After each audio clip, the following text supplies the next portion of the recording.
Hello, hello, hello. How are you guys doing this evening? It is 12:25 a.m. And I'm very relaxed and in a really good mood tonight.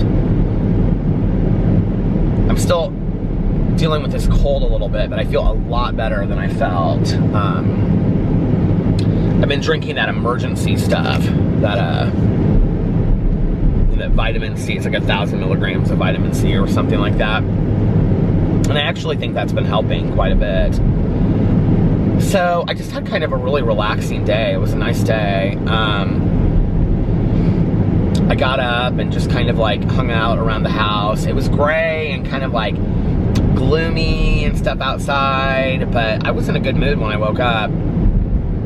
So I got up and I just kind of did a bunch of stuff around the house. And I had stayed up late last night watching an episode of AJ and the Queen, the RuPaul show. I think I have like 4 episodes left. Maybe 3? I don't know. I really, really like it. It's so funny that it started off and I said it was corny and I didn't like it. And now I really like it. It's just very sweet, very endearing.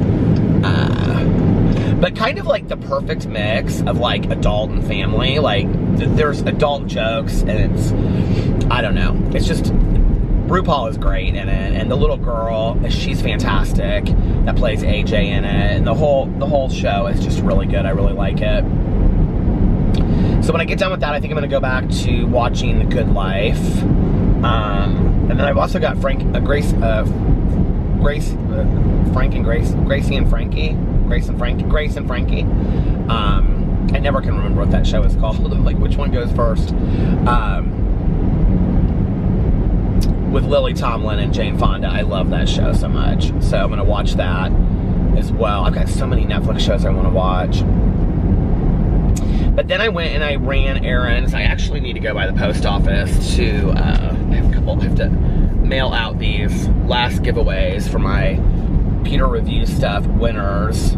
I still haven't mailed them out. I contacted them and told them that I was mailing them out. I said I had mailed them out yesterday because I had mailed out a bunch of other letters in my car, but I thought that these were with them and they weren't. These were still sitting on the counter, so I have to make sure I mail these out tonight. So I'm gonna go to the post office while I'm vlogging and get those out to the recipients of the winnings.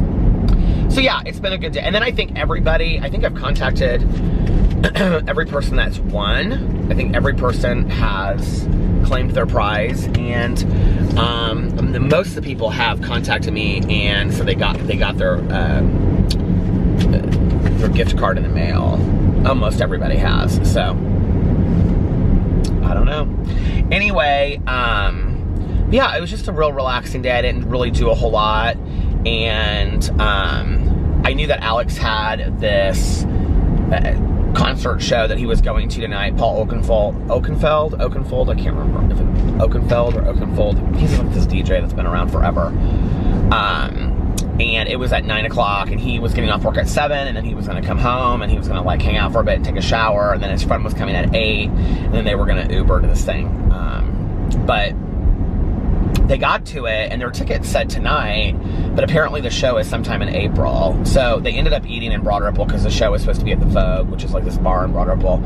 And then they ended up eating at Hopcat, which is like this brewery in Broad Ripple. And then they went downtown, and apparently they went and heard some local DJ or something like that. Which was fine by me because I was like just relaxing around the house, which was nice. And so I came back, I knew he was going to be gone, so I was like, well, if I get my stuff done late, that's fine, because I had a bunch of stuff I wanted to get done. And I drove around, and I finished The House with the Clock in Its Walls by John Belair's. Loved it. Want to read the whole series. Okay, I thought there were 3 or 4 books in the series. I got online tonight. There's literally like 12 books in the series. And the funny thing about it is, I looked on Audible to see how many of them are on Audible, because I really like listening to them. they're I mean, I wouldn't say they're of the quality of like Harry Potter, but they're wizardry and stuff like that, and you know, magic. And it's about this kid and his parents die in an automobile accident, so he has to go live with his uncle, and his uncle is like a parlor magician, but it's all about that kind of stuff, like magic and whatever. And then he has a neighbor named Mrs. Zimmerman, and she is always like over there, and it's very sweet. But I really liked listening to it. It was really a fun book to listen to, and it put me in really great spirits. So I actually downloaded the next one, which is I think called The Blue Figurine, or The Figurine Vanishes, or something like that. I downloaded the next one. So Audible has like 7 or 8 of them, but it doesn't have all of them. So I'll just read the ones that it doesn't have. It kind of like skips a couple too. It's interesting. Like it'll have like one, and then it won't have the next one, and then it'll have the one after that. So I'm going to get some of the books too and read them, because I really like this series. And maybe like over the course of a year read it, you know? They're short. The audiobooks are like 3 hours, maybe 3.5 hours each. So then I started The Secret and finished The Secret today. I actually listened to The Secret all around the house today. I bought this speaker for our bathroom, this Bluetooth speaker. And I never know how to work stuff like that. Like, I never know how to use it. I'm like the biggest idiot in the world. And I always think like, oh, I'm gonna buy this thing and I'm gonna love it, and then I'm not gonna know how to use it. And it's like this cylinder, it's like this big. I think it's like Sony maybe. It was like $48 on Amazon. And I think it's totally worth every cent. So it's this Bluetooth speaker. So I'm like, this one day it was like, it sat in the box, and it sat in the box, and it sat in the box. And I was like, I am going to figure out how to use this stupid speaker. Because the speaker that we had was like this clock radio in the bathroom. And it was like hooked up, like you had to plug it in and then hook the phone into it. And it was like for a iPhone 4. It was old. So I found this Bluetooth speaker, or I got it on Amazon because I wanted one in the bathroom that you could kind of like pick up and move around and stuff. So I figured out how to use it. What do I have the heat on in here? It's so hot. 72? I wonder why it's getting so hot in here. And I figured out how to use it, and then now I'm like in love with this thing. Because like while I'm shaving, like I can have it up on like over here, and then like when I'm like washing my face, I can have it down over here and kind of move it around. If I walk into the bedroom, I'm sitting there, I can take the speaker in there so I can hear. So it's fantastic, like wherever I am, I can have it. Alex is like, well, because we have those Echo Dots too, like we won one at, a couple years ago, like when Melissa used to do those Valentine's Day bingo things for the shelter that she worked for at the time, that she did volunteer work for. One of us won an Echo Dot. I think it was me, actually. And then Fufu and Jesse gave us an Echo Dot. So we had like 2 of them.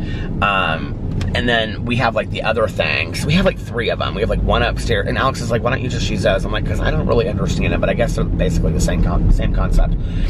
So he's like trying to figure out how to hook them all together. So if like we have something playing in the bathroom, it can play over the whole house. And we can have like a speaker in every room. So he's trying to figure that out. Oh my God, look at Land Sharks tonight. It's packed. This is like this college bar. And it's so cold. It's 32 degrees outside, and there is a line a mile long. Who'd care on a Thursday evening? I wonder why that is. Into January. When is spring break for college kids? It's like, is it in February or is it in March? I feel like it's in March. I mean, I know it's not right now. They just went back to school. Butler is around here, Butler University, so a lot of the kids go out in Broad Ripple on the weekends. And right over here is Hopcat. You can see, this is where Alex went to dinner tonight. And then right over here is the Vogue. Down the street is the Vogue. That's where they were supposed to go, but it wasn't tonight, apparently. Okay, I gotta fix this camera. So, I got like my videos done that I wanted to do. I actually did another booktube video today. I did the worst books that I read of 2019. because I wanted to get that and the best books done before I went into February, because I wanted to start doing regular, but not that those aren't regular booktube videos, but like I want to do booktube videos about 20 books that I'm reading. I don't want to continue to do. I either have to turn the heat off or have it on and it be hot. I don't want to continue to do booktube videos about books that I read in 2019. Like, that's boring, right? So, oh, by the way, I want to say this. Okay, so, Diantha commented in my, comment section about the Shutterfly thing. So it was Diantha that has been sending those to me. So Diantha, thank you so much. I love those. It's fantastic. It was really, really nice of you to do that. I'm almost positive it's Diantha. Now watch, I'll look back and I'll look back through the comments and it'll be like it wasn't Diantha. But I love them. And Jennifer, the dogs are obsessed with their comfort blankets. They slept on them last night, and then Alex moved them downstairs today when he came home, and Tucker was sleeping on one on the ottoman while they're like real soft, and so of course they love them. And Tucker was sleeping on one while I was getting a bunch of stuff done at the computer tonight. So yeah, so I got all that stuff done. I was filming videos and whatever, and then Alex came home, and then he took a shower and he kind of hung out for a little bit, and then he left. And with his friend, they took an Uber home. She drove to our house and they took an Uber. And then he texted me like 5 minutes later because, you know, it's like 5 minutes from our house. And he was like telling me that the show wasn't tonight. So I was like, okay. And I guess they decided after they ate that they were going to go downtown. There was some DJ, local DJ, some local house DJ that they wanted to check out. So they, so Alex texted me and said they were going to that. And it looked dead at this bar that they were at because he sent me a pic or a video, and I was like, looks boring or something. He goes, actually the DJ's really good. And I'm like, well, it still looks boring to me. But have fun, babe. Have the best time of your life.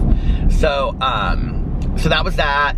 And then I was kind of sitting around and I was kind of like, I don't really know what to do. I was going to come and vlog like early, and then I was like, I just kind of want to relax around the house for a little bit, and then I'll go vlog because I didn't have anything to do, right? And so I was still listening to The Secret in the background the whole time. And so I thought, you know, I think I'm going to do like a little spa thing. Because I did that on Saturday and I really enjoyed that. So I did another face mask. And I lit this Bath & Body Works candle that we hadn't tried yet. I think it's called Winter. It smells kind of like spicy balsam. And then I have drank so much water today, I'm going to have to stop and use the restroom somewhere because, and even though I just went to the bathroom right before I left, because I have drank so much, I'm drinking so much water right now. So anyway, yeah, so I had like a little spa night. Tucker came upstairs. Boo Radley didn't want to come upstairs. He was down in his house sleeping. But Tucker came upstairs and he was on the bed with me. And I made the bed real nice and brought some of his favorite toys up there, which he can't be bothered with. I don't really know. This is kind of a weird thing. Tucker played with toys all the time. There was this one thing that he loved that's like rubber in the middle, and then it has like a rope that goes through it and it's tied on either side. And like I had to like put him up because he would like go pull him. So we have like this leather chair and ottoman that was like, it's like leather and chrome. It was like my mom's, and or leather and stainless steel or something. I love this chair, and my mom had it the entire time I was growing up in our library, and it was right next to the stereo, and she would sit there and she would like listen to music in it and whatever. So now we have it in the bedroom, and with this ottoman. It's very like that Scandinavian design kind of look. Well, we have like all of their toys like on the ottoman and in the chair. It's just like this huge pile of toys. So Tucker, for years, would jump up on the chair and he would pull down some toys, and then he would bring them back over and jump up on the bed and he would play with them. And this one thing that's like this rubber deal, and then it has like a rope that goes through it and it ties on either side. He was like obsessed with this thing, okay? He doesn't play with toys anymore at all. Since Pee-Pee passed away, he doesn't play with toys at all. It's kind of really sad. And so tonight I brought one of those over, and I brought like another toy that I know that he loves, and he just kind of looked at him and like just laid down. And the other thing that's weird is that at night Tucker would lay at the end of the bed with Pee-Pee. Like Pee-Pee would play until he got tired, and then he would like, you know, go underneath the blanket and then spin and spin and spin, and then he would go right up against my leg typically. And then Tucker at that point would go to sleep. But Tucker never goes, and they would just sit there and they would like play with toys, or they would chew on toys, or they would lick. They would lick forever, stuff. Like lick the toys, lick the bed, whatever. They just lick. And they would just lay right side by side. I mean, literally for hours. Well, Tucker doesn't do that anymore. Now Tucker, like, when we go to sleep, or, you know, or like, Alex is usually asleep before me when I come home, like, he just goes to sleep, like, right next to us, like, right in between us. Doesn't go to the end of the bed, doesn't play with toys, doesn't lick the bed. This licking thing has stopped since Pee-Pee has been gone. And I always kind of wondered if it was something that, like, Pee-Pee did, if they followed, because Boo Radley would do it. He would lick, too. Well, Boo Radley licks Tucker, like, his back, but the vet told us that that's, like, kissing. It's, like, a way of being, like, compassionate. So, I don't know if that's related, but I don't know. Tucker, I wouldn't necessarily say he seems sad to me. Maybe he does. I don't know. I mean, how do you tell, you know? He just seems kind of lost. And he literally follows me around all day long. And, like, when I go upstairs, he just stands downstairs and looks at me. And I'm like, come on, buddy. I'm like, come on, Tucker. So, like, he'll follow me upstairs, you know, after that. And then get on the bed while I'm, like, in the bathroom doing stuff. And then I'll come into the bedroom, you know, like, I had my face mask on and I had a robe on. And I came in the bedroom and I was sitting there listening to Secret. And I was just going through stuff on my phone. And he was just laying there. But I don't know. It makes me kind of sad, you know? I wouldn't care if Boo Radley was the kind of dog that would, like, play, but he's never been that. Like, you would think, out of all of them, that Boo Radley would have been the one, but, like, Boo Radley, first of all, I don't think he understands how to play with toys. I don't think he understands the point of it. I don't think he gets it. I don't think it makes any sense to him whatsoever.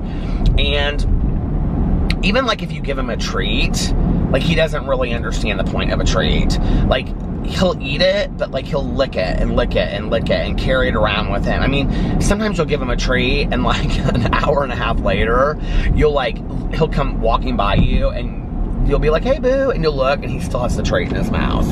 Like, he doesn't really know what to do with it sometimes. It's very cute, but, I mean, so he's not the one that's going to sit there and, like, I mean, if you threw a ball, he would run after it, but then he'd just probably keep on running. Like, he doesn't really understand, like, what he's supposed to do. And, so, yeah, I don't know. Because Tucker, like, tries to initiate playing with him. Like, he'll, try to, like, get him to wrestle and stuff like that. And, like, Boo Radley's not having it. He has, like, no interest in it whatsoever, you know? Is this going in and out of focus? It's weird. Like, the box thing tonight on here, it's doing, like, really weird stuff. So, I don't know, it just kind of makes me sad. Maybe I'm reading into it and there's nothing about it, you know?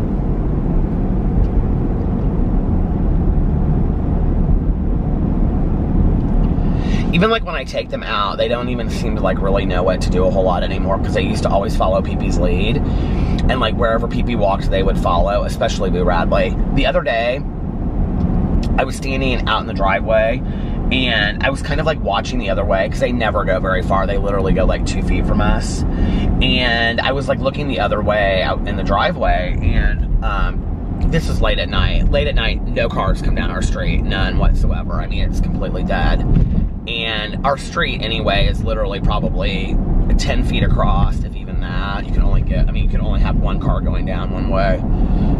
And, so I turned and I looked. I was, like, standing in the driveway and I was watching Tucker, because Tucker was in the yard next to me. And then, like, was in our yard that we share with, like, Laura. And then on the other side is, like, where our other neighbor's mailbox is. And then they have, like, a strip of lawn. It's, like, probably 5 feet across, a strip of yard or lawn, 5-10 feet across. And then it's, like, our driveway and then the strip of yard and then their driveway.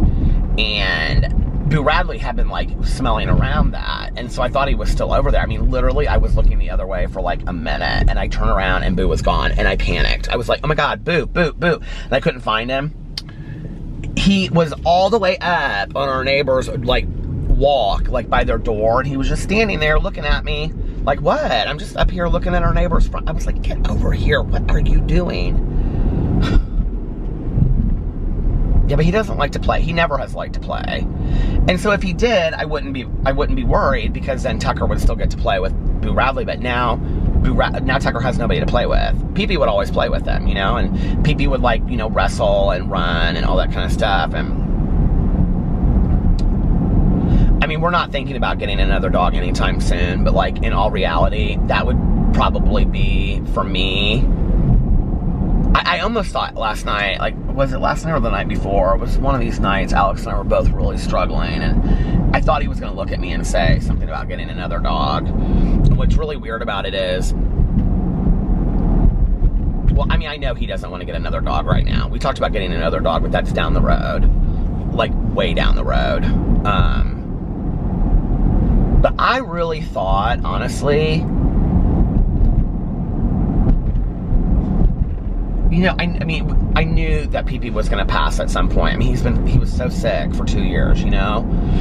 But I really thought that, like, when he did, that pretty soon after I would think about, like, getting another dog. I mean, I would have 8 dogs anyway if I could, you know?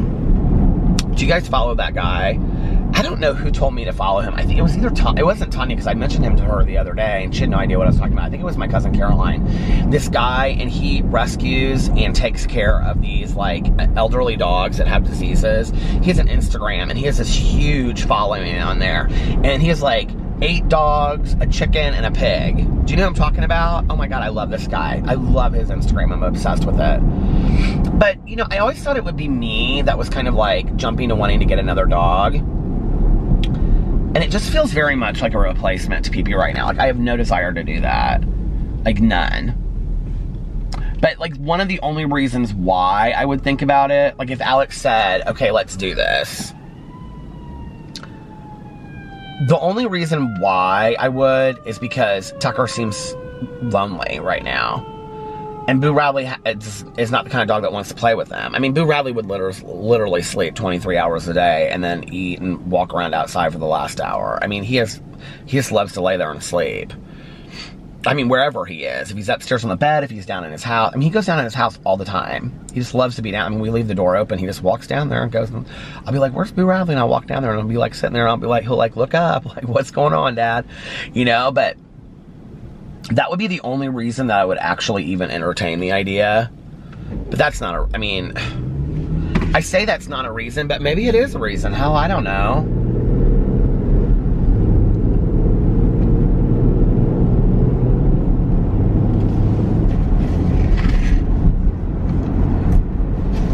That will be such a huge joint decision anyway, that we have to decide that we're both in the same, you know, place to do that. I mean, one of the things that Alex and I have both talked about was that,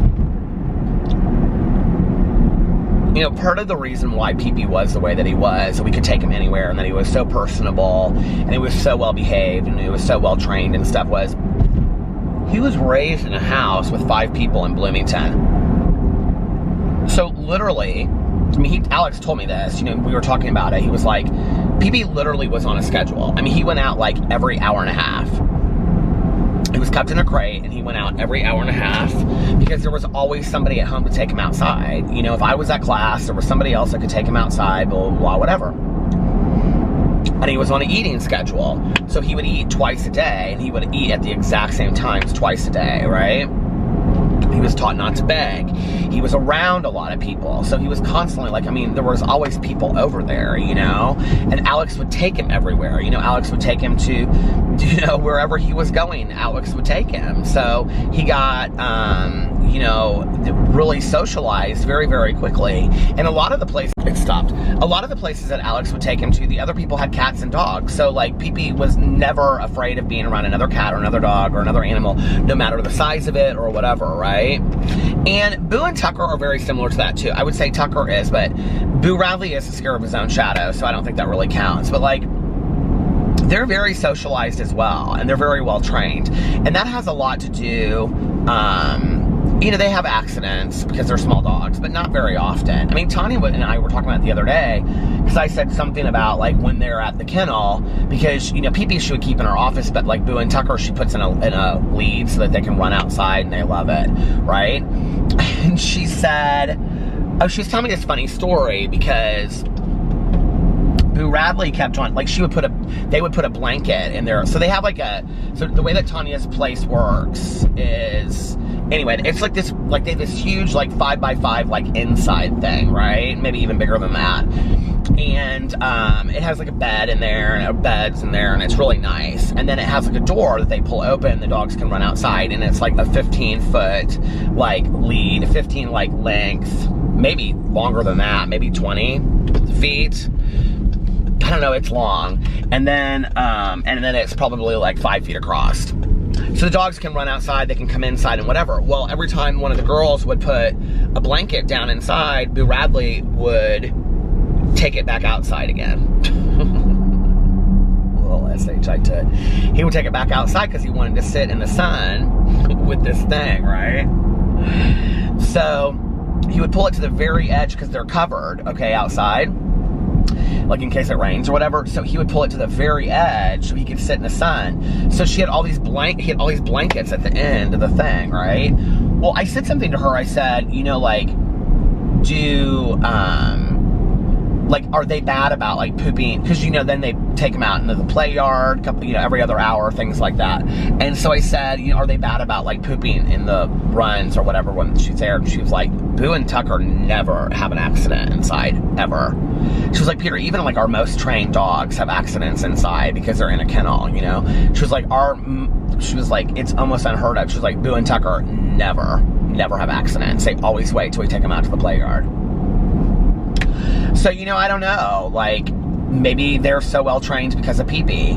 And so Alex was like, when we get another dog, like, we're going to have to train it the same way. He was like, I'm not going to have a dog that isn't well behaved, you know, because he said it just makes the experience, you know, unenjoyable of having a dog. And so he's like, you know, we have to be at a point where we're willing to, like, structure taking care of this dog and, you know, whatever. And which there's a ton of truth to that, you know. So I don't know when we'll get another dog. I mean, Alex, I think, is thinking like 5 years down the road.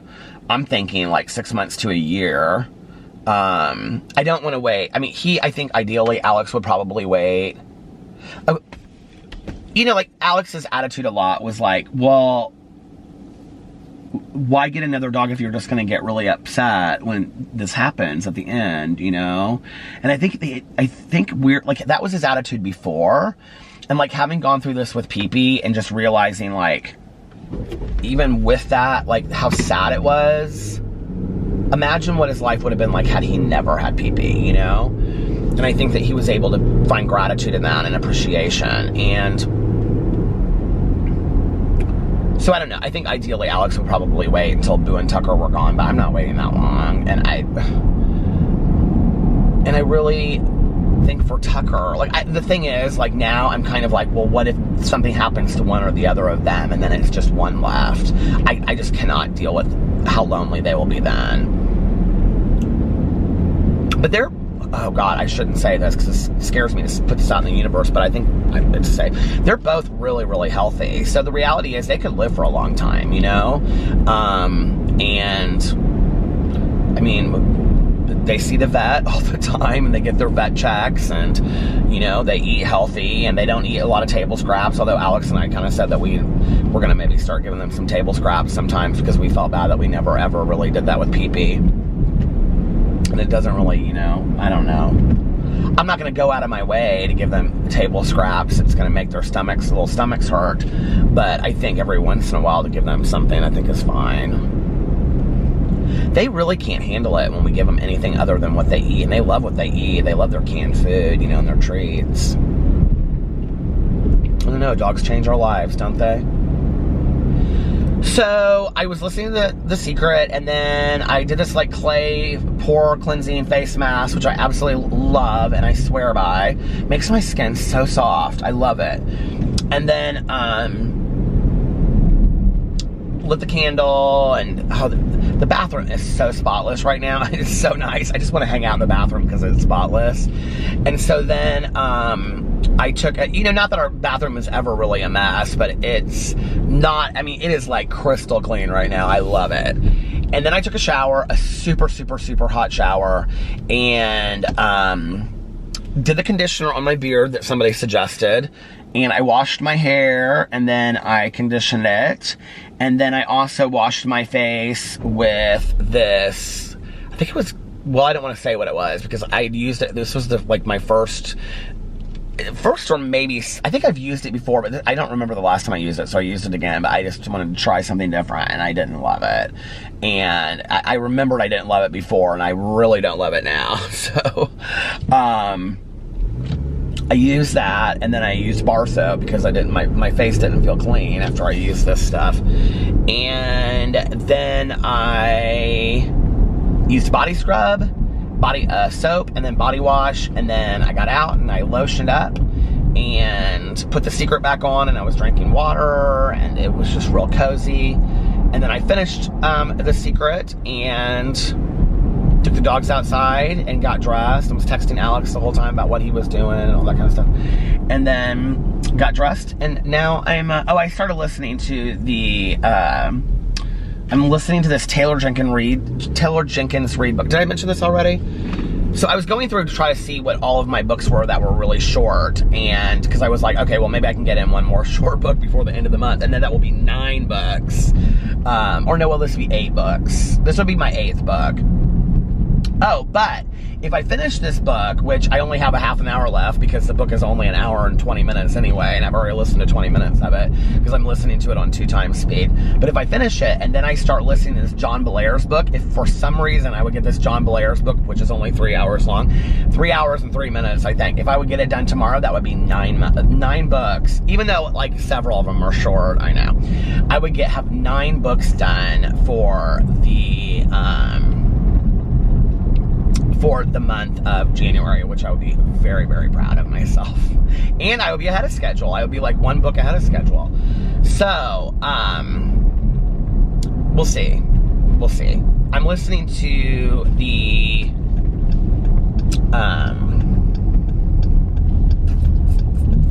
The Evidence of the Affair by Taylor Jenkins Reid right now, which is, I don't know if you would even consider it a novella. It is short. And a lot of people, when I said on here earlier that I had gotten it, because I think I got it as a free book or something, I don't know, it was free or it was like 99 cents or whatever. I've had it on my Audible for a long time. So Taylor Jenkins Reid wrote The 7 Husbands of Evelyn Hugo. She also wrote this book called Daisy Something, which I've got on Audible too, and I want to read. So The 7 Husbands of Evelyn Hugo is my favorite book of 2019. Just did my favorites and my least favorites. Go over, check it out on my BookTube channel. And so The Evidence of the Affair, well, I'm only 20 minutes into it, but it's about this woman, and she finds out that her husband is having an affair. And she finds out because of these letters that he is writing to this woman. So she has the woman's letters. So she writes the woman's husband and says she has the letters, and she found out that they're having an affair.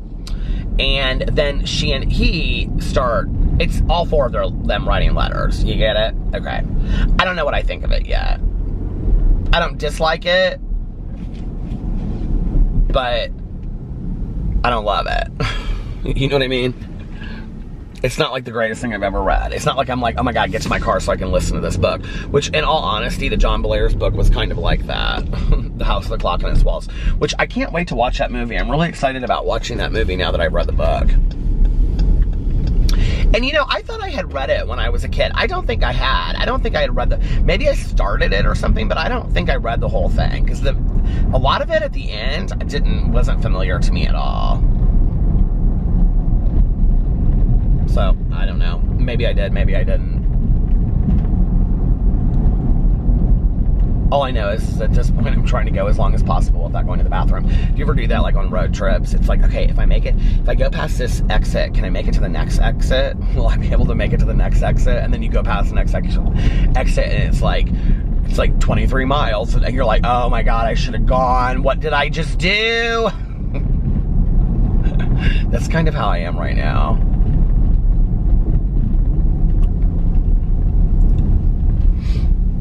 Yeah, I've been kind of liking doing these like face masks at night and then like taking a shower and getting all lotion and stuff. And it was really nice. Like, something keeps on just like rolling forward. It's either on the side of the door or it's in this thing. I really enjoyed kind of like You know, this is what I used to do in the mornings, but I've been doing it at night, which I would have time to do it in the mornings too, because it doesn't take that long, you know? But I would do a face mask, and I would read my meditations and all that kind of stuff, you know? Now, I have to say, okay, so I gotta get back to that in the morning, because I do it, but I do a quickened version of it. By quickened version, what I mean is, I wash my face, I put on this clean, like, whatever, spray, and then, I put the Tatcha Dewy Mist, and I put this eye stuff underneath my eyes from, like, Just Say Yes. Do you guys know what that is? It's like a cheap brand, but I love this eye stuff that they have. I swear by it. And then I go on about my day. And then when I come home, I, like, wash my face really intensely, but that kind of, like, helps me, like, get perked up in the mornings a little bit. So, I finished The Secret. All right, let's talk about this law of attraction thing. Now, I totally, 100% believe in this stuff, right? Like, I really do. I have believed in the law of attraction long before I ever read The Secret. And what I mean by that is that I really believe in this whole idea of, I talked about this in my Peterisms video today. This whole idea of, like, you know, like, energy coming back to you, karmic energy kind of thing. And what I mean by that is that, like, although I just don't think that karma always works the way that it should, but who knows? I don't know. You know, I guess that person's the one that knows. But what I mean by it is that I'm a big believer in, like, energy, and that, like, if you surround yourself with people that are really positive and positive ideas and creativity and pretty, like, what makes you happy, like, if that's bright colors or, you know, total minimalist cleansiness, gray and white, if that makes you happy, whatever it is that makes you happy and joyous, you know, every single day, if you surround yourself with that, and you surround yourself with music and TV shows and things that, like, inspire you and make you happy. I'm looking to see if it's, like, on me or if it's faded out, or what do you call it, out of focus. You know, then I think then the reality is that we'll be happier people, and we'll be putting out more positivity because we will be full of joy and positivity, which to some degree is what the Secret is kind of about. Well, parts of it are. Likewise, if you do the same thing with negativity, and you complain all the time, and you have friends that complain and are sarcastic and and pessimistic, and you're always complaining about how you feel and whatever, you're gonna continue to get more and more of that. Do you ever know anybody that all they do is complain constantly? I'm sick, I'm sick, I'm sick, I'm sick.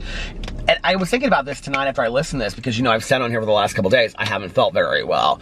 And I think there's a difference between, like, I haven't felt very well and, like, complaining about it. Like, I don't know, like, I have very short tolerance for people that want to constantly complain about their circumstances of their lives. You know, like, I know a lot of people that have it really, really bad. Like, I mean, don't know how to pay their bills, have terminal illnesses. I've had lots of friends of mine pass from terminal illnesses. My one friend, I don't know that I ever heard her complain once from the day that she got diagnosed with breast cancer. I just don't think I ever heard the woman complain. Never, you know? And she just was so inspiring and motivating. And so, you know, you think about that being a very, very serious situation. And then other people complaining about, it's just like, I don't know, there's just some people that just complain and complain and complain and complain and complain and complain and complain and complain and complain.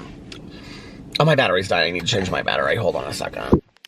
Okay, I had to go to the bathroom. So, to go to the bathroom and change the battery, I thought, why not pull into the Speedway, since it was right around the corner, and take the liberty of killing two birds with one stone. So that's what I did. So I have a new battery in, and now I'm heading out. Although I said I was gonna do, like, this super long vlog tonight for Lisa. 3 hours I was gonna do. For Lisa! What was that song back in the day? I was trying to think. My dad used to love, there was this Julio Iglesias CD that my dad loved, and there was this song about Mona Lisa on this CD. He used to sit out in the summer and blast this CD.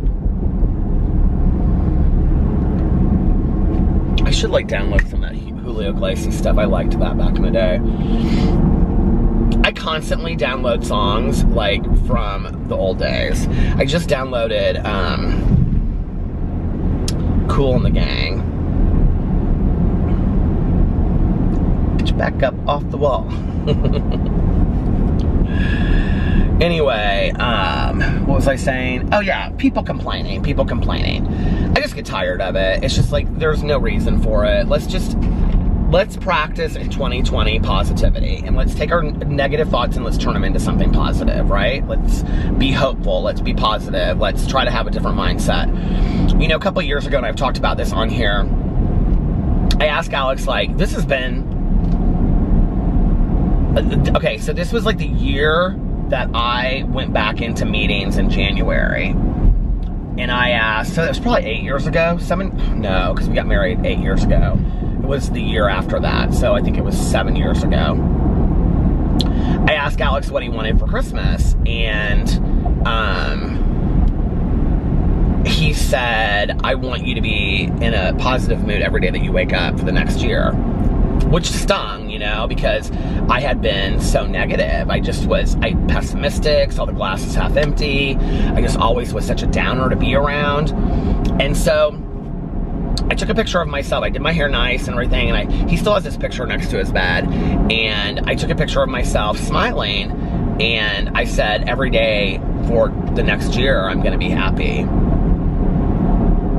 Well, that's weird. I'm thinking about this now, you know, in terms of like The Secret. I went into that year and I was not in a great space. And so anyway, that was when I came back to going to meetings. You know, I hadn't gone to a meeting in 4 years. I hadn't stepped inside a meeting, a 12-step meeting in 4 years. I don't know, for those of you that don't know this story, maybe I'll tell that story. But anyway, you know, after I did, it was like, I mean, literally like a fire was lit inside of me. I was a different person. It was night and day. I was very much like a newcomer in a 12-step program. I was excited about life, and I was inspired about life, you know? And I would say that rereading the Celestine Prophecy and The Secret, it didn't do that for me in the way that it did originally, but it did remind me of a lot of the thinking that I felt the first time that I heard it, you know, and it did inspire this. The reality is this, okay, and this is gonna sound crazy, and what's so funny is whenever I say this on here repeatedly, like, I'm so happy, I'm so content, I have the life beyond my wildest dreams, every once in a while I'll get like a critical comment, and somebody will be like, we get it, you have a life beyond your wildest dreams. That to me, that says to me, that's a red flag that is a miserable person, okay? That doesn't really want to hear about the fact that somebody else is happy. The reality is, and I wish for you, if you're one of those people out there that gets tired of me saying it, I wish for you to have the life that I have, because I'm so happy. And I'm not talking about the things that I have and all that. It's just, that doesn't matter. It really doesn't matter. I'm talking about, you know, serenity and peace of mind, and surrounded by people that I know love me, and surrounded by positivity, and be able to do things that I love to do, and, you know, spend my time with people that I love to spend my time with, and, you know, all of that. And that's the reality. I think that for some reason, maybe that these books aren't having the same kind of impact on me they had back then and they did. I mean, I will tell you that the Celestine Prophecy, the one thing that keeps on coming out to me through all these books is the idea of living with this energy and this language of love. That love is really where it all needs to start and come from. And I've really been thinking about that with like the 4 Agreements, The Secret, the Celestine Prophecy, or the 4 Agreements, the Celestine Prophecy, The Secret, in that order, is that the commonality between all 3 books is this idea of living with an intent from a place of love and the power of love. And that's what is that rolling? I think it's in my back seat. I think it's like a water bottle back there, or a coffee cup or something. And so I think, like, going into 2020, that's really where I want to live my life, from a point of love, you know? Not that I haven't, but like with intent. I want to like be, you know, with intention, like intentionally, I want to live from a point of love. So yeah, I mean, I love those books. But anyway, so this is what happened. If you don't know the story, is I hadn't gone to a meeting in 4 years. I feel like I just told this story not too long ago. I don't want to repeat it if I tell it all the time, the same stories over and over and over again. You guys are probably tired. We're like, we've heard all the stories, Peter.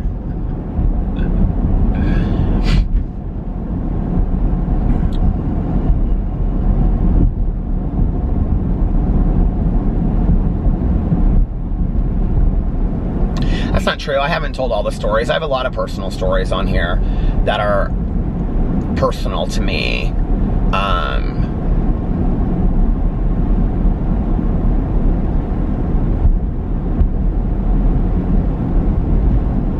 Somebody said in a video not too long ago, they commented and they said, you don't talk about all the times that you went to treatment or jail and whatever, and I've only talked about the last time that I went to treatment. That's actually not true.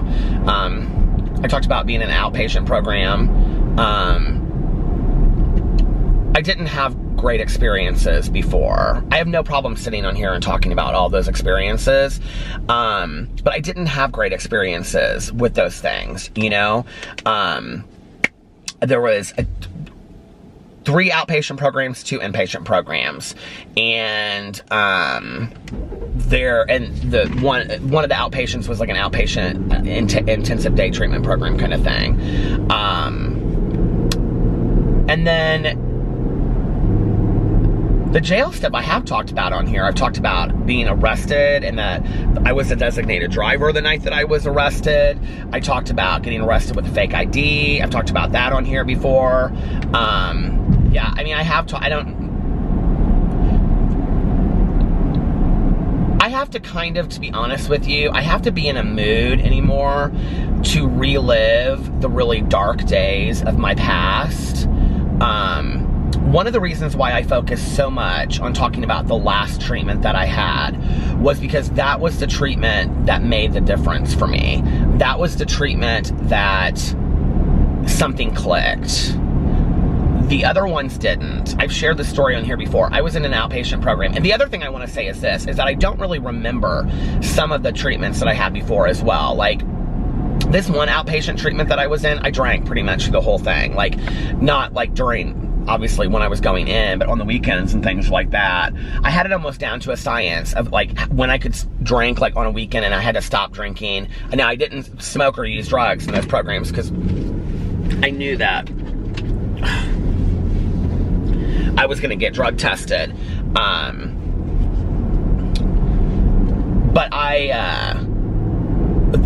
But I drank. And there was this one outpatient program that I was in, and then my dad came, and I've told this story on here before. He canceled like board meetings and stuff to come and be like my family partner, because like on Thursday evenings we would have family night. And I remember when I graduated from the program, and you know, because these programs that I had to go to were always like associated with like legal issues, except for like the ones, you know, that had to do with when I was like younger and stuff like that. And so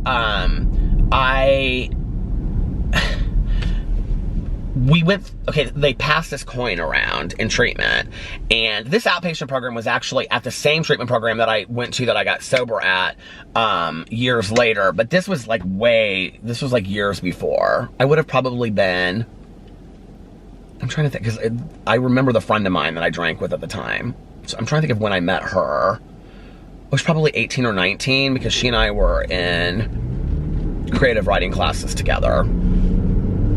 That's how I met her, and she and I drank a lot together. I was probably between 18 and 19. So anyway, when I graduated, they, you know, passed my coin around and everything, and the counselor was so proud of me and whatever. I mean, I look back, I'm just like, these are not proud moments of my youth history, you know? I did a lot of shit, but it's moments like this that are moments kind of like the least shameful when I look back. I don't know. And I remember when I walked out and my dad said something to me about like, I'm proud of you, buddy, or something, and I was like, yeah, I should have gotten an Oscar for that award, or I should have got an Oscar. And he goes, why? And I said, I've been drinking through the whole thing. Like, I kind of thought he knew, and he was like, what are you talking about? And I was like, I've been drinking through the whole thing. And he was like, you've been drinking through the whole thing. He was like, I've been canceling like meetings and all this stuff, that I've been cutting my office hours short to come in here and like be with you, and then you don't even take it seriously, like you've been drinking the whole time. That was also hard, because like there was another treatment that I had where I got real serious about it at the beginning of it, so he was pissed. That he was really pissed about that. There was another outpatient treatment that I had. Well, there was a day treatment program that went into an outpatient treatment. That was when I got hit by the van. So I talked about this before. I got hit by a van walking. Okay, I was 18 when this happened. It was a Christmas party. I was 18. And I was walking across the street. I got asked to leave this Christmas party. I was there with my boyfriend at the time, who was, I don't even really consider him like one of my long boyfriends because it was very short-lived. But I was with them, and it was like down the street kind of from where I lived. It was like 5 minutes. It was probably 5-minute car ride, 20-minute walk. And it was cold outside. And I was walking. If you live in Indianapolis, okay, let me just tell you, I'll tell you exactly where this is. It's at 96 and Allisonville Road. There's a Shell station there. But at the time, that was a gravel road going, 96th Street was like a gravel road one way and paved on the other way. And Allisonville was like 2 lanes. And I was walking across Allisonville, and I got hit by a van that was going like 45 miles an hour, and I was thrown 30 feet. And I landed on my head. They didn't think I was gonna make it. I was belligerent in the hospital. My dad, yet again, came out there to the hospital. He, at the time, it just was embarrassing. It's just all of it really embarrassing. My dad was chief of staff at the time. And so I don't know if these are the stories that people want me to relive. I don't enjoy reliving these stories, you know? It's like, this is not, for me, like, what I like to look back on. I like to tell the stories that are inspiring, you know, and things like that. And sometimes I think it's important to go over these stories, but I don't know. So anyway, my dad came out there and he was belligerent and whatever, or I was belligerent. He was like, you know, like, if you don't settle down, there's a policeman outside the door and they're gonna arrest you as soon as you walk out, and I'm not gonna stop them. And so I settled down and they let me go home. The whole thing was just a mess.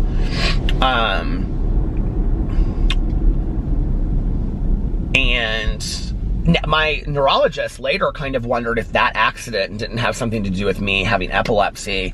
And I can remember there was a period where I was like, you know, is it possible? Because he was like, I think that it's organic. I think you were born with it. And one of the things is that my mom's dad died so young, they always wondered if maybe he wasn't epileptic, because epilepsy sometimes is genetic. And that so if you don't know, I have epilepsy. I was diagnosed when I was like 27 or 28. But my neurologist at the time also kind of wondered, because they never did like a CAT scan or anything on me, or MRI, when I got hit by the van. So they wondered, like, if that was, you know, had something possibly to do with it.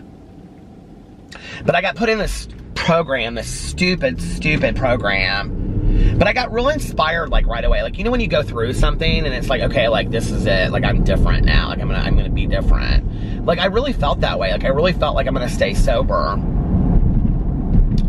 And, I can remember, I can see myself standing in front of my mom's house, and I was like, yeah, this is gonna be different this time. I'm really excited about it. This is gonna be different. And she was like, you say that. She was like, but how am I supposed to know? And then later, almost exact same spot, it was like Easter or something, I can't remember, and I had like gone over to her, like, I'd gone and picked her up, and we had gone to like my aunt and uncle's house or something, and I had dropped her off, and I was like leaving. Maybe it was like Thanksgiving, I don't remember. But I said to her, like, I was like, that at that time was the next program that I was in, which was the IOP program that I drank all the way through. IOP stands for intensive outpatient. And she said, what are you doing? And I said, I'm going downtown with some friends of mine, I'm going out. And my mom like flipped, and she was like, what do you mean you're going out? Going out where? To a bar? And I go, yeah, Mom, with my friends. And she was like, how are you gonna go out to a bar when you're in a program trying to stay sober? And I was like, I mean, and mind you, my mom was drinking at the time, so I always thought she was the world's biggest hypocrite. And I said, what am I supposed to do, Mom? I'm gay. Like, where am I supposed to meet people? Like, where am I supposed to meet people to be friends with and guys today? Like, if I'm not going out to a bar. Totally manipulative, you know? She threw that in my face for years. She would say to me later, like, even when I, like, was my first year sober and serious about it, she'd say, well, I remember you saying that you could handle it, and then you ended up going back out there on 2 separate occasions, you know?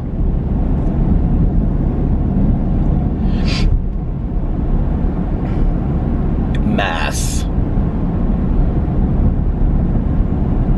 The second time that I got arrested,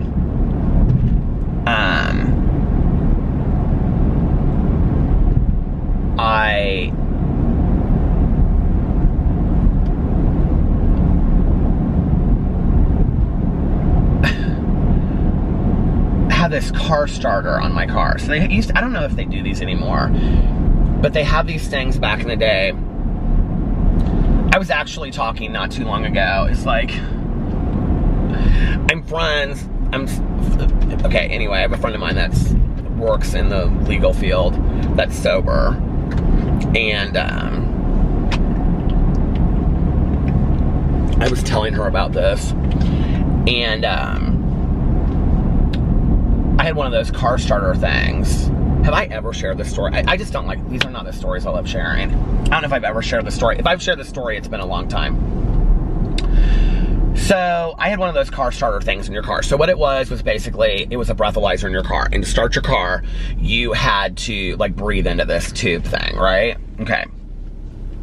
Well, you had to go like once a month and go get it checked. So I got it checked. So this one morning I woke up and I had been drinking the night before. I don't know why. I don't know what I did. It was stupid. But I did. So I go to...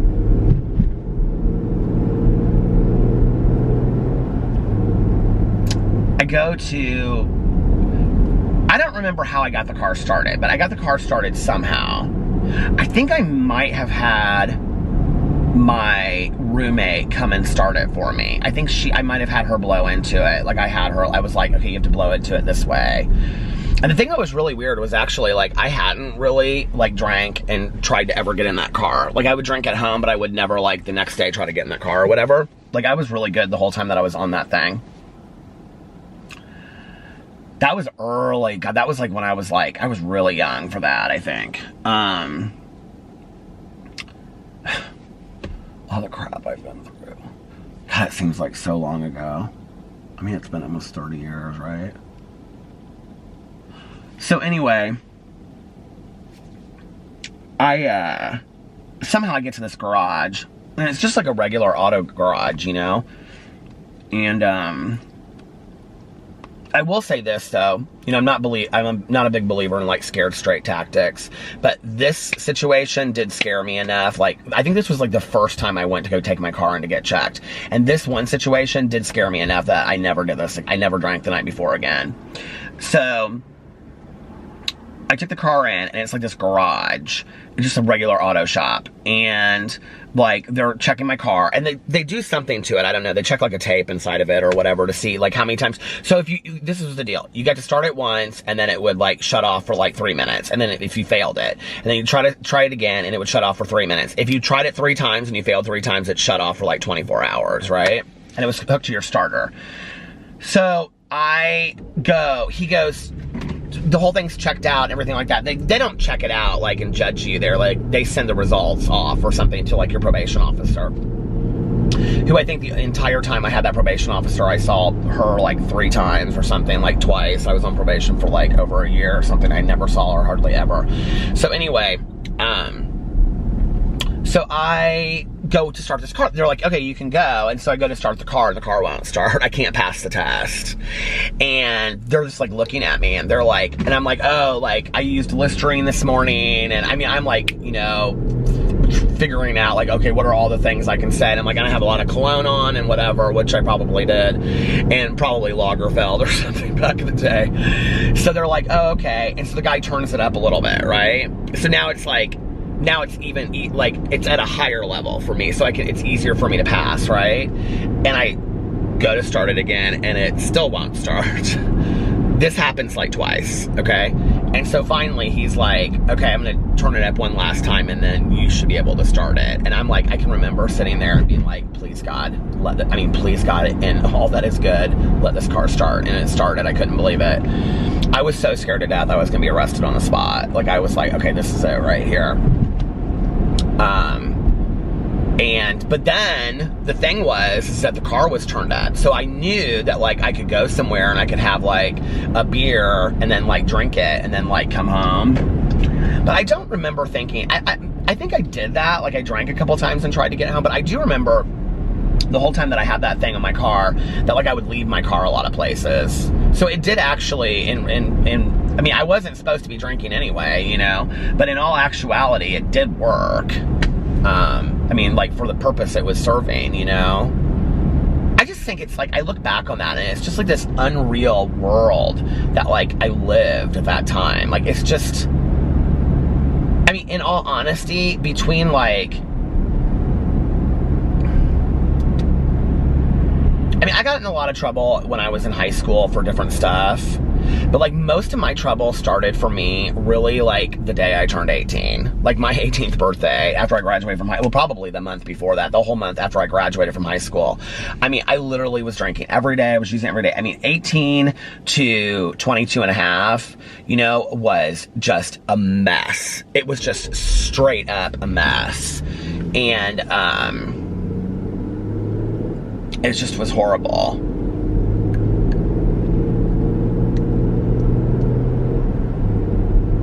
I think about some of the places, like especially at the end when I was smoking crack, like some of the places I would go to.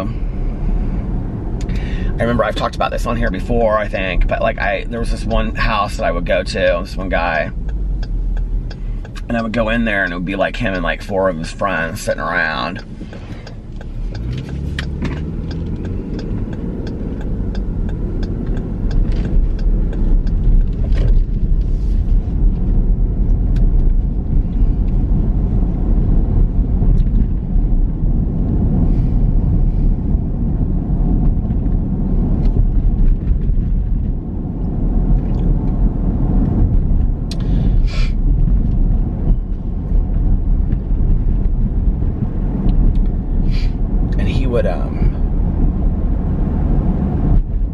I would just like beg him, you know, and he would have me give he would have me like give a blowjob to like a loaded gun in front of his friends, and they would just laugh, and it would be like a cocked gun, you know.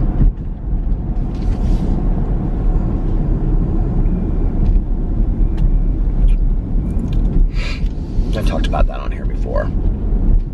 Always right at the end when I'm talking about something like that. And, you know, that is just, that's not even one of the top 50 worst things that I did, you know?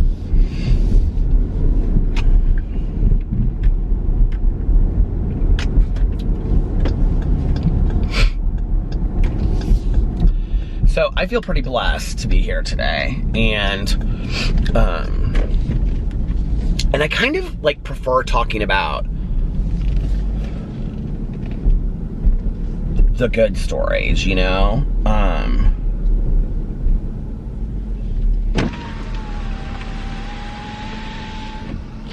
I think about too, like with getting arrested with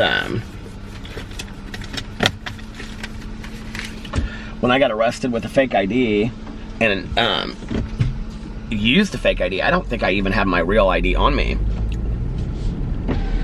So they booked me under that name. This was back in the day when we would go and, you know, you would take somebody's information to the DMV or the BMV and like you would get like your picture on their information, right?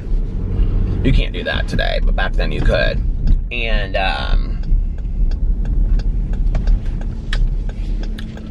so I got booked underneath this dude's number, or name. Well, I'm in a blackout, okay?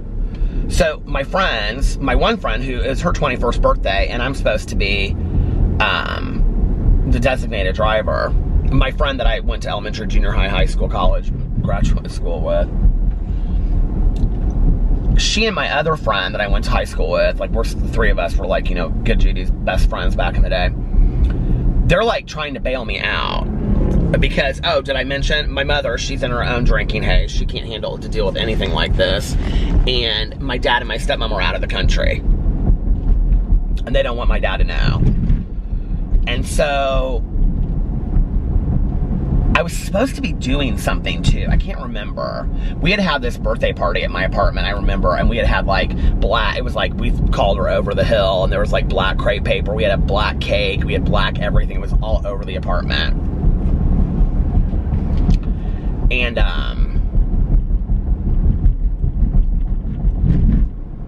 so so anyway, my friends are trying to bail me out, right? I can see myself on two, like, it gets kind of hazy in talking about the arrests, but for that arrest, there was two separate situations. There was, like, the initial booking, like, I was in, like, this room that almost kind of like, you know, that if you've ever been arrested, sorry, you know, it kind of looks like a shower, kind of, and you're, like, sitting on these, like, shower, like, seat kind of things, and then it's like they bring you out and they fingerprint you and all that kind of stuff. I remember being really, really scared for that for some reason, and that wasn't the first time that I'd been arrested, but I was really scared about that for some reason, I don't know. And then the second part of it was when I was in the drunk tank, and that was the part I should have been scared of, and I wasn't. There was like 100 guys all in the drunk tank, and I was just like, because I literally thought my friends would be bailing me out any moment. And that time went by so slow. I remember I had to go to the bathroom so bad, and there was like 2 toilets in the middle of the thing, and I was just like, I'm not going over there and using this bathroom. And so I'd gone out the night before, and I had on these like skin tight black jeans, this white sleeveless v-neck t-shirt. Okay, I was thin back then. I was like probably 145, 150. And my hair was like this tall because I'd slept on it all night long. And I had on these like black, like kind of cowboy boot looking deal things. I just thought I was it. Let me just tell you. I woke up and I was like, what has become of me? And so I'm like calling my friends, and like, you know, like, okay, so if you've never been to jail, this is the game that they do, right? So they call somebody collect, and then they sit on the phone, like they take the phone. So just imagine this is the payphone. There's 3 payphones or 2 payphones, right? In this whole drunk tank. They take the phone and they're like, yeah, like they call somebody and then they just set it there. It's total control, okay? So when you finally do get to use the phone, you better use it. Well, so I finally get a hold of my friends on the phone. Thank God this was like back before the day of cell phones. I wouldn't have known anybody's number by heart. I don't know what people do today. But anyway, so I get a hold of my friend. She's like, they don't have you. And I'm like, what do you mean they don't have me? Like, she goes, well, they don't have you. What jail are you at? And I go, I'm downtown Indianapolis, because you can look out the window and you can see, you know? And I knew that I was there because I've been there before. So I was like, you gotta come get me. And she's like, Peter, they don't have you. Your number is not listed, or your name is not there. I was like, you need to come down here and you need to figure this out. Like, I was like panicking, right? Because I couldn't figure out what the hell is going on. So my friend, it comes downtown. She's like, first of all, she's like, how are you gonna pay for this? Because I had no money, right? I was like, just get me out and put it on your credit card or do whatever you have to do. So she took, I think my bond was like, you pay like 10% of it. So my bond was like $10,000, and she paid like $1,000, and I paid her back. But I don't remember how I paid it back. I don't remember what I did to pay her back. I think I said my dad would pay her back, and my dad did find out what happened, but I don't think my dad paid her back. I think I had to pay my dad back. I think maybe he paid her back and I had to pay him back, but I remember I paid that because it was like, I remember not knowing how to do it, but I was like, you get the money and I will pay you back. So, but I had to sit in there. I can't remember how long that time. I had to sit in there though for a while. So she comes downtown and to find out what's going on, and they have me booked underneath this dude's name who I had a fake ID with, because they thought it was a legit ID, because it was a legit ID. It was a legit. I had a driver's license and an ID, both with my picture on it. Just a Class D felony, by the way. I was humiliated. And when I finally did get out, I looked at my friend who was nice enough to spend an entire day getting me out, and I looked at her and I go, I just need a drink. And she looked at me and she said something like, I think that's the last thing you need or something. And I remember I went into my apartment. I at one point was like writing a memoir about that. I remember I did write this part. I would just like sketch little, like write little things down about it. But I remember I walked into the apartment and it was like black cake was like ground into the carpet, and there was crepe paper everywhere, and I was just like real pissed. And I remember I walked over to the counter and I like got this bottle of vodka and I like poured myself a glass and just like shot it back. And I was like, yep. I mean, that that's when you should know there are problems, right? So if that was my friend's 21st birthday, I was 19 when that happened.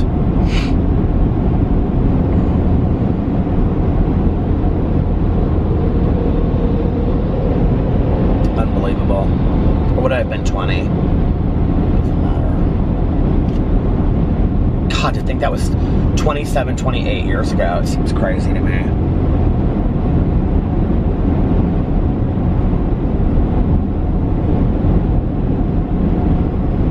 I could just take like one of those stories and it would make like, and then explain like why I feel so grateful about being sober today. To totally, do you get it? It makes a little bit more sense, doesn't it? It's like, okay, I think we understand now why you're so grateful for being sober. So when people say things to me like, well, couldn't you just drink a beer? Or like, you know, don't you think this? I'm like, okay, you don't understand. Like my life was consumed by it. And those are just like isolated incidents. I mean, it was literally every day. There was shit that happened every day. And I was a blackout drinker, so I constantly was waking up places that I had no idea where I was, and, you know, whatever.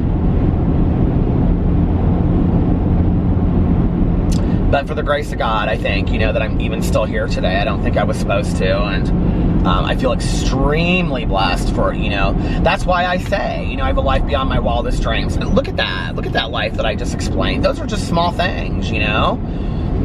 That's crazy.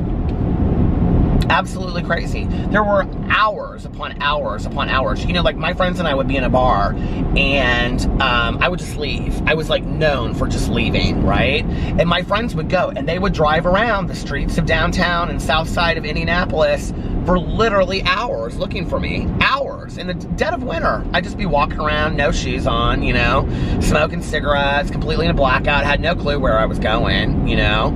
They'd find me just sitting on a curb somewhere, you know, like they'd be like, oh my God, how did you get here? This is like 25-minute walk from, I'd be like, and it would be, you know, dangerous neighborhoods. I didn't care. I didn't think anything about it.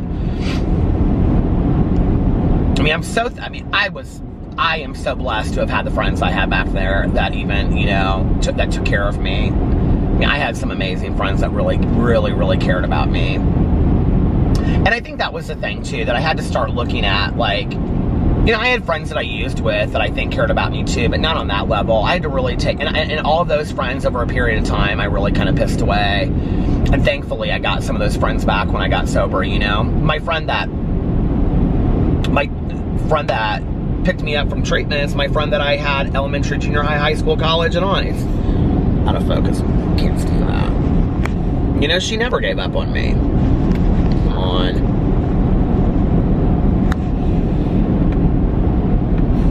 I hate when it goes out of focus. Oh well. You guys just listen most of the time anyway, don't you?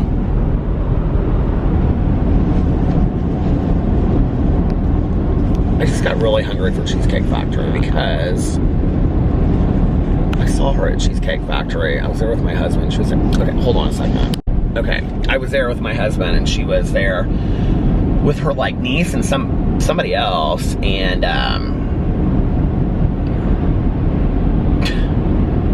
but that was a long time ago. I've seen her since then, so I don't know why I was thinking of Cheesecake Factory, but that made me like crave Cheesecake Factory for some reason. Did you ever do that? It's so funny, isn't it?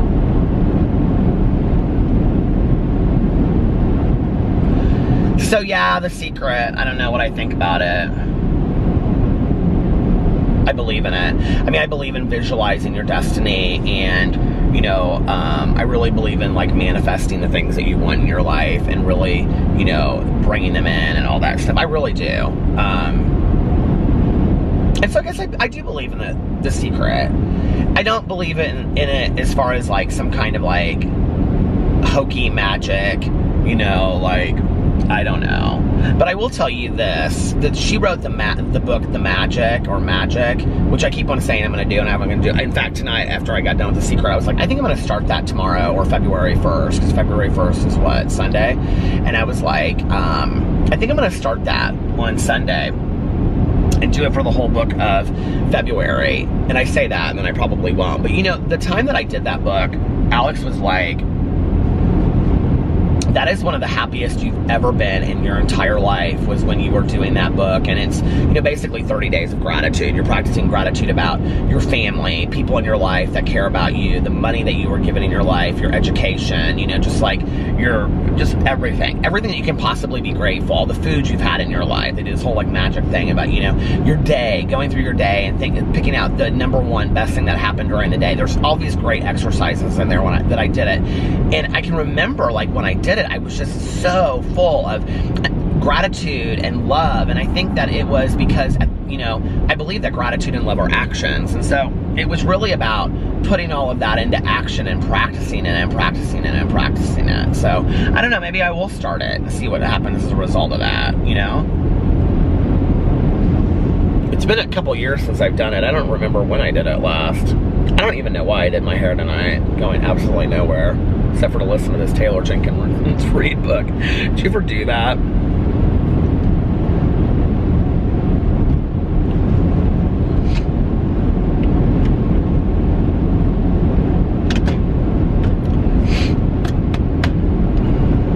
Well, I think I'm gonna get off here now and listen to that book. Although I have to tell you, I did just buy the third book in the Truly Devious series by Maureen Johnson. So when I did my best of 2019, I said that the second Truly Devious book, so Truly Devious is like a mystery young adult series by Maureen Johnson. It's fantastic. It's about this boarding school, and everybody that goes to this boarding school goes there because they're really talented in one area. And the main character, her name is Stevie, which of course, why wouldn't I love that name, because it's Stevie Nicks. She's really talented as a detective. And so there's all this kind of weird stuff that happens there, murders and stuff. So she has to like solve the cases that are going. It's fantastic. So anyway, I loved the last two books. I think actually the second one was better than the first even. And then somebody commented on my video and said, did you not know the third one was out? And so I looked tonight on Audible, and it just came out. I also bought Mindhunter, which is the February book for the book club.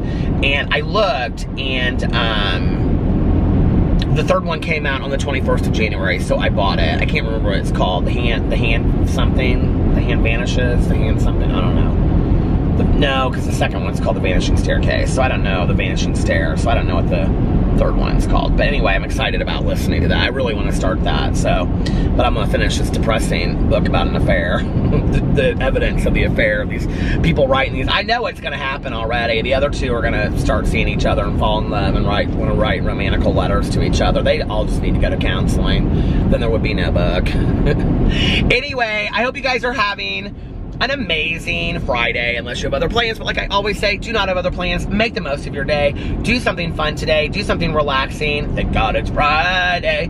Enjoy your weekend. You deserve it. And if nobody else has told you this today, I love you. Do something that you'll be proud of down the road too, okay? Like reading The Secret, because I did, and I'm pretty proud of myself. Yeah. Anyway, do something that will make you happy and proud. If you're happy and you're proud and you know it, clap your hands. Anyway, and if nobody else has told you this today, I love you. Make sure that you look at yourself in the mirror every single day. This is what my meditation on Peterisms was about today, by the way. Make sure that you look at yourself in the mirror every single day and you do your daily affirmations and you say, I love you. You are valuable. You are important. You matter. You are beautiful. Today is going to be a great day, and 2020 is going to be a great year.